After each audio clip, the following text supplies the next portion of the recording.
For joining us again on TVC Breakfast. Well, let's talk again about the Lagos-Calabar Coastal Highway project. Now, a member of the 8th Senate, Ben Bruce, has described critics of the ongoing 700-kilometer Lagos-Calabar Coastal Highway as enemies of progress, whom he says shouldn't ply the road when it is completed.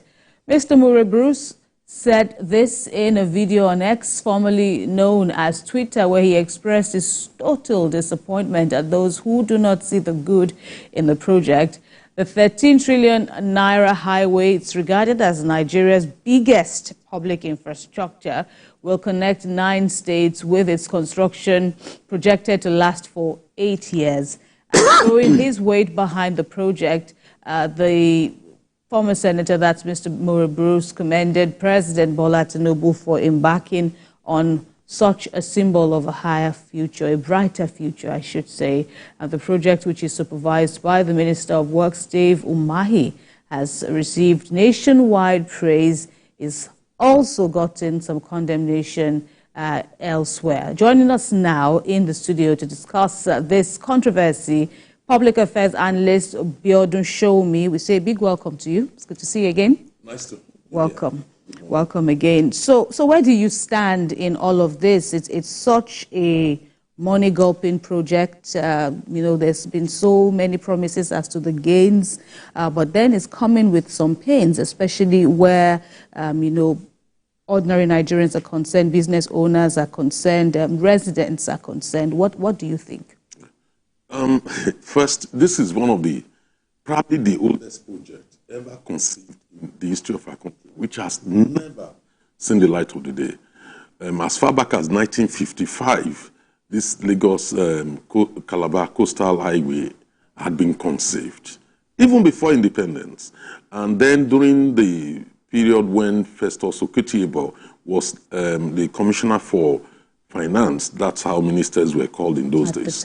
He tried, but he couldn't see the light of the day. So we have seen the need for this coastal road long time ago. It's been on the table, but we've not been able to implement it. Now we have different steps being taken in different areas. You remember the issue of Warri, Warri to Calabar Road being conceived and didn't see the light of the day, partly implemented. Then we have the coastal road again being done in Lagos, the Lekki axis to Epe, that also happened. But in piecemeals, but nothing tangible to link the whole Lagos to Calabar states, on that stretch together on the coastal road. So we've never been able to get to the table to do that. Now we have a regime, a new government, willing to take on that challenge, gargantua challenge, and it has its huge benefits. Many of those critics who are criticizing the Lagos-Calabar Coastal Highway are criticizing it for different reasons, just purely on emotions, talking about the issue of job creation, job losses, along the axis, particularly in relation to landmark. Look, federal government, according to the Supreme Court judgment, owns the shoreline, the 240 meters of the shoreline. The whole of landmark will have gone. But the government chose to ignore that. I only took the portion they needed without really touching the landmark. So what basically those who are in the landmark are complaining about is the private beach. Is the Lekki beach, the private beach within the landmark, which they are using the shoreline for. And is a private membership beach. That is what has been affected. No job losses anywhere, any real tangible job losses in that aspect. It is not only landmark that is going to be affected. Yes. Also, partial clearing of landmark, Breeze Beach Club, Moist Beach Club, G12 Oniro Beach. They also, people are now seeing it as tribal. They're seeing it through the tribal prism that it's just a way of the federal government trying to get back at certain people who are against the federal government, especially after the 2023 general election, or just a way to also get back at certain ethnicity in this country. Oh, no, come on. What you see? Oh, far from it. Nothing of such. This project was initially conceived as far back as 1955 by Festus Okutiebo. From the South. We should not forget the background to this project. It predates the independence of Nigeria. Predates the independence of Nigeria. In fact, it's perhaps the most important project in Africa today. Nothing of such, if you look at the design with the railway standard gauge running through it and what the government planned on this, which every right-thinking Nigerian should be backing the government on it. Because this is this project should have been completed, tens and tens of years ago, which we're about to start. It's not about building on the federal government trying to get back to some people. No, far from it. Do not forget that there is a Supreme Court ruling that says 240 meters of the shoreline belongs to the federal government.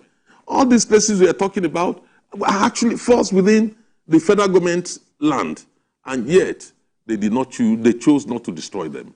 Rather, took a very tiny part which they needed, for the road, without even demolishing all those structures in order to save jobs. And that's what the federal government, in my view, has done. And not only that, we should not forget that the construction of that road alone is estimated to generate, in terms of construction workers, over the lifespan, you are looking at something close to 450,000 workers. So how many jobs will be lost, on the beach just by VI there? How many? We are not talking about 20, 30, 40, 50 jobs. That's not what we're talking about. Part of it, if people are going to be losing their jobs. But creating more, creating almost 500,000 jobs. Oh, come on. Let us put things, put them on balance. And in any case, if you look at that axis, from where the federal government is starting, you have the strategic Dangote refinery in Lekki. That road runs through it. It will take so many of those articulated lorries, all these trailers, petrol tankers, off the town. Take them straight directly, because they need to supply to other parts of the country. They would easily hit the highway and be able, to deliver their goods. It will aid, the delivery of goods and shorten the time required. But that will be when it is completed. When it is completed. In the meantime. In the meantime, so what happens, despite the projections for the Dangote refinery, for example? Yeah. So what would happen, in the meantime, before it is completed? The gains you're talking about will be upon completion. But, in the meantime, in terms of impact now to the Dangote refinery, for example, and the projections for improving the economy and all of that, wouldn't that also be a substantial loss?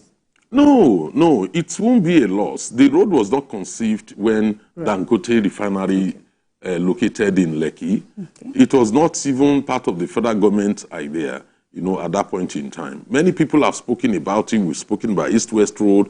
There is the Agbara to Sokoto Road, or you call it Badagry to Sokoto Road, which we had actually started and later abandoned. We had this other road connecting Makurdi to the southeast. Many of these projects have never been able to see the light of day. But I think the government is now taking the bull by the horn to say, look, these are projects necessary, to boost the economy.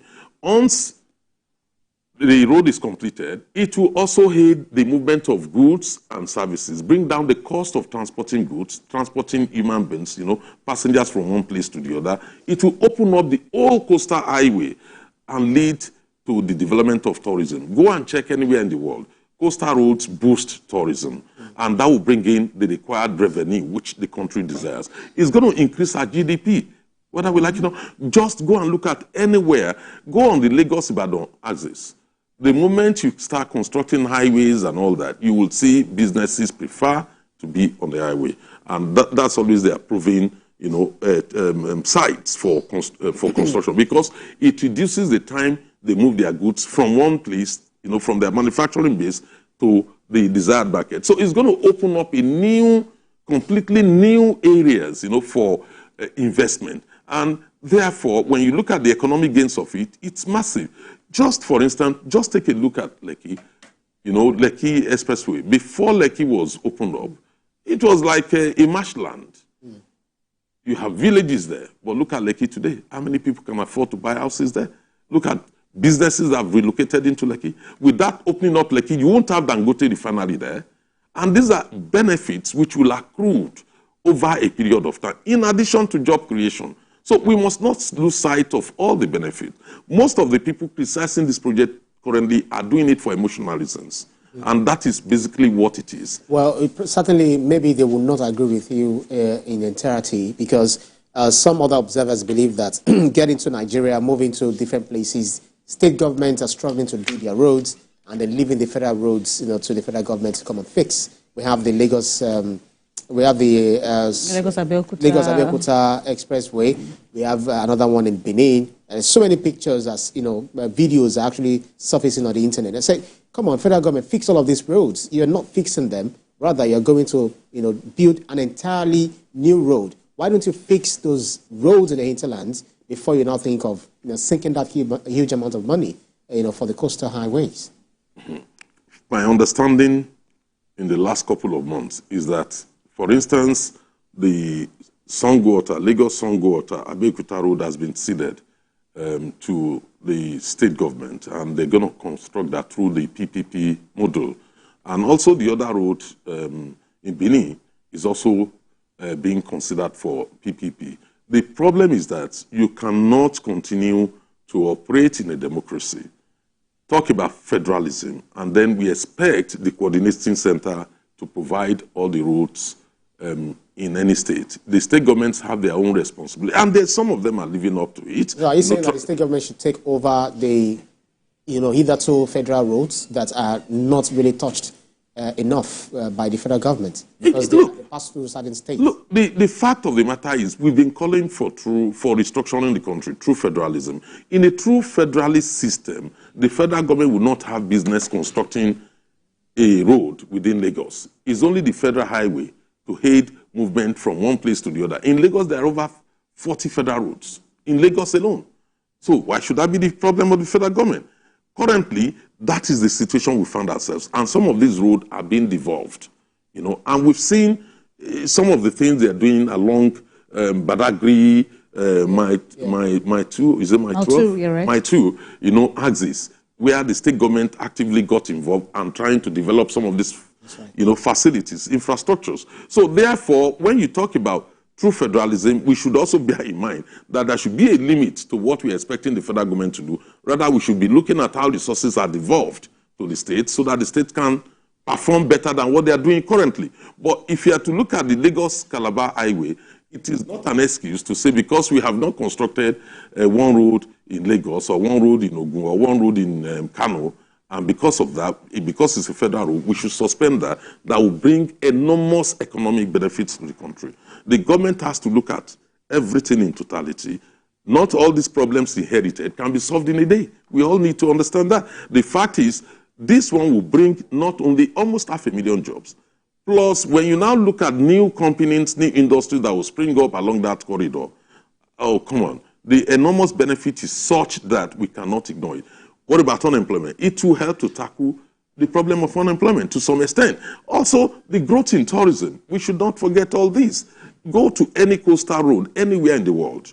You will realize that tourism has always benefited enormously. And that will bring in not only foreign currency, the desired, GDP growth in our country. So all these factors cannot be ignored simply on account of the fact that some roads need to be attended to. Right. And, okay, so let's bring in the stance of the opposition, whether you would describe it as, emotional rants, because, your earlier remarks, bordered around, or you posited that, people who are looking at the negative aspects, are doing it basically on emotions. But for an Atiku Abubakar, for example, now who is talking about conflict of interest on the part of the present administration, the links of the president's son with, the Chaguri high-tech chain.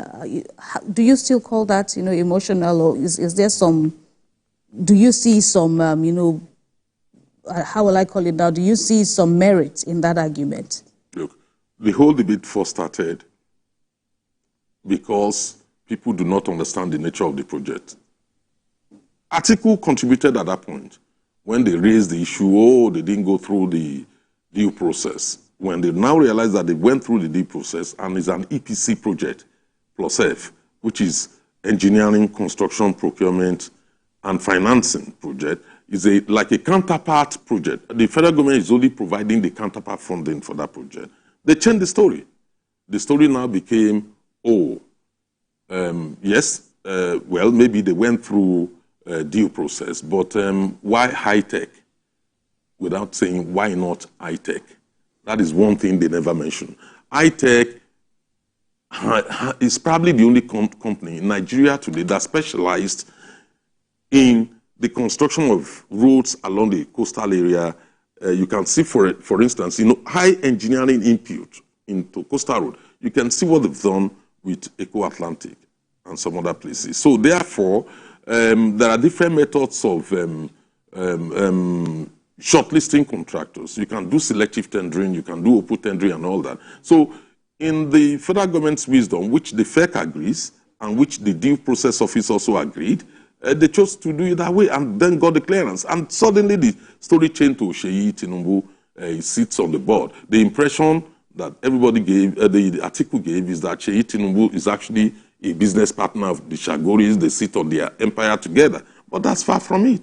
We now know that Seyi Tinubu only sits on a company called CDK, which is based in Shagamu, a cable company, cable and wire company, based in Shagamu. With links? Does it have links to the... To the Shagori. The Shagoris have their minority shareholders in that project. Seyi Tinubu, as an individual, has a right to do business in Nigeria like any other person. Seyi has been sitting on the board of that company since 2018. Far before the father even thought of contesting for presidency. No, how fair is it? Because his father is now the president, Seyi Tinubu should go and withdraw all his investment. Is he required by law to do that? Is he violating any law? Some are saying because of the moral implication and then the way to avert some of these insinuations it's best to have done, probably giving it to someone who does not have any one thing whatsoever affiliation with the president's relative. Well, that's the argument of the Atikus of this world. But Atiku, as vice president, was tasked by the former president Obasanjo, with the task of unbundling the economy, privatizing it. How did Intel came about?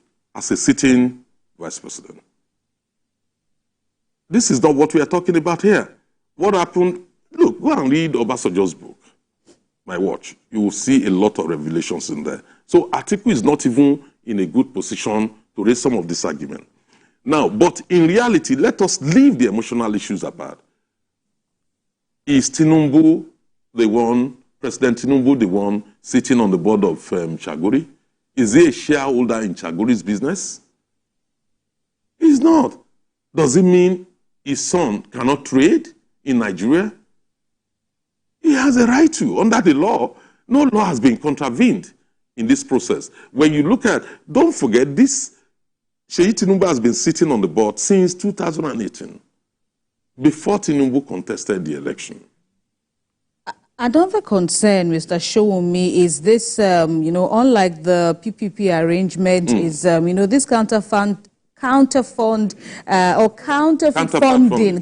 funding, I should say, which the federal government will also be involved in this project. 13 trillion, 8-year span or thereabout, and all of that. It also doesn't sit comfortably well, with some people, because help us to understand, the dynamics, how much of a good business idea, a good business model that will, in the long run benefit Nigerians indeed, if the government will still go this far in funding a project of this magnitude.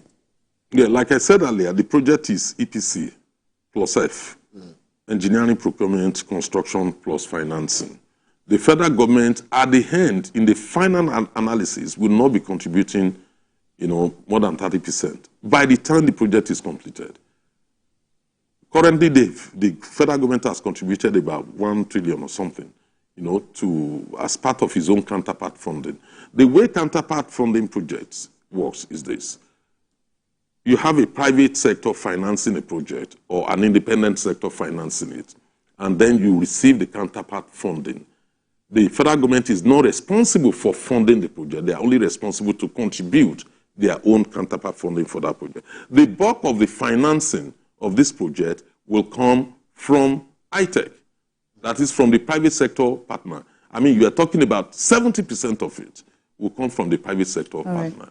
And so therefore, given the nature of the funding of that project, there is no way how we can fault the federal government on this, because that project has been on since 1955. First conceived. That's right. Very quickly, because of our time, governors of Bayelsa, Rivers, Cross River, Edo, and Delta State have actually lauded the president for initiating this project. But all their critics still believe that, okay, fine, you could have just started from Calabar. Why Lagos first? Why do you have to start from Lagos? Is it because you are from Lagos? That's the reason why the project started from Lagos. Quickly respond to that. Very simple. The economic corridor, which we immediately gain from it, is important. So the choice to start from Lagos for me is understandable. You have industries, and including Dangote refinery, along that road.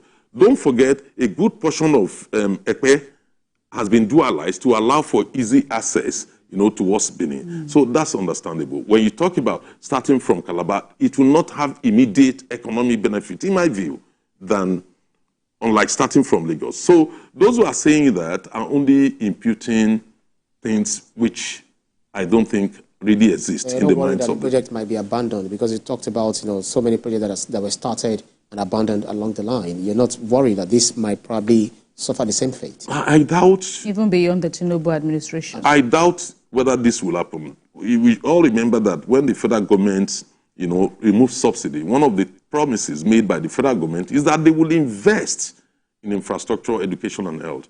And we are beginning to see the spin-off benefit of that, which is they now have the finance, the money to, embark on that project. And that is why the project is lasting 8 years, and I don't see that project being abandoned in any form by any government, whether current government or a future government.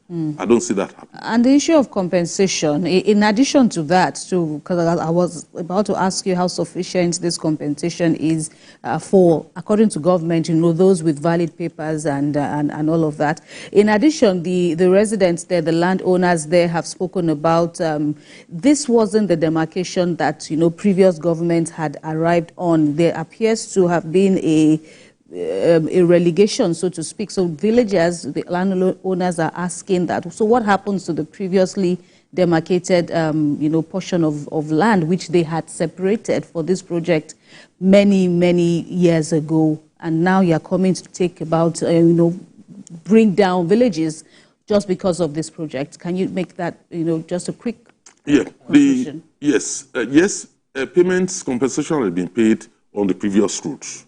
That's correct. And on the new route currently, the federal government is paying compensation, to those who are affected.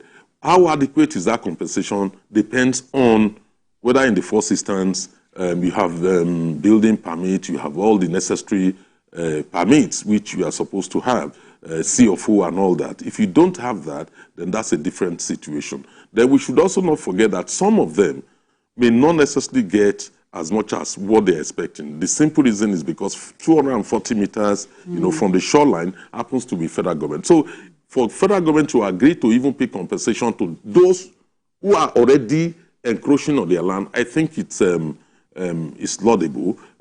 It's an evidence. It indicates government being compassionate. You cannot infringe on my land and expect me to still pay you compensation. I should be asking you to pay to remove the things on your land. So federal government is behaving responsibly like that, which I think should be encouraged. But the bottom line at the end of the day is we should not forget the overall public interest. All right. Even when villages are affected, it should be in the overall interest of the All right. We thank you very much, Biodun Showumi, for your contributions on TVC Breakfast. We appreciate your time with us. Thank you for having me.